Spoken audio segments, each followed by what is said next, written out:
ಡೀಲರ್ಗಳು, ಅದರಲ್ಲೂ ಡೀಲರ್ಗಳು ಏನಂದರೆ ಈಗ ಬೆಂಬಲ ಬೆಲೆ MRP ಬೆಲೆಗಿಂತ ದುಪ್ಪಟ್ಟು ಮಾಡ್ತಾ ಇದ್ದಾರೆ. ಈ ಎಲ್ಲ ಒಂದು ಕಾರಣಗಳಿಂದ ರೈತರು ತುಂಬಾ ಸಂಕಷ್ಟಕ್ಕೀಡಾಗಿದ್ದಾರೆ.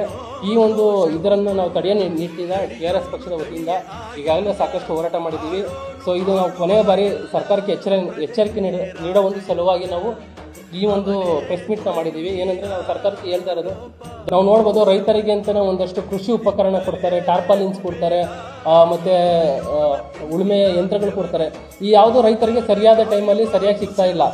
ಅವನ್ನೆಲ್ಲ ರೈತರಿಗೆ ಏನು ಮಾಡ್ತಾರೆ, ಈ ಡೀಲರ್ಗಳು ಇಲ್ಲ ಅಧಿಕಾರಿಗಳು ಮಧ್ಯವರ್ತಿಗಳಿಗೆ ನೇರವಾಗಿ ಮಾರ್ಬಿಟ್ಟು ಅದನ್ನು ರೈತರು ಏನದು ಅವ್ರಿಗೆ ಸಬ್ಸಿಡಿ ಇಲ್ದೇ ನೇರವಾಗಿ ಅದೇನು MRP ರೇಟ್ ಇರುತ್ತೋ ಆ ರೇಟ್ಗೆ ಮಾಡ್ತಾ ಇದ್ದಾರೆ. ಇಷ್ಟು ಒಂದು ಸಂಕಷ್ಟಕ್ಕೆ ರೈತರು ಸಿಲುಕಿರೋದ್ರಿಂದ ನಮ್ಮ ಈ ಕರ್ನಾಟಕ ರಾಜ್ಯದಲ್ಲ, ಭಾರತದಾದ್ಯಂತ ಎಲ್ಲ ರೈತರಿಗೂ ಇದೇ ಒಂದು ಪರಿಸ್ಥಿತಿ ಆಗಿದೆ. ಅದರಿಂದ ಇದನ್ನು ತಡೆಯೋ ನಿಟ್ಟಿನಲ್ಲಿ ನಾವು ಈ ದಿವಸ ಒಂದು TRS ಪಕ್ಷದ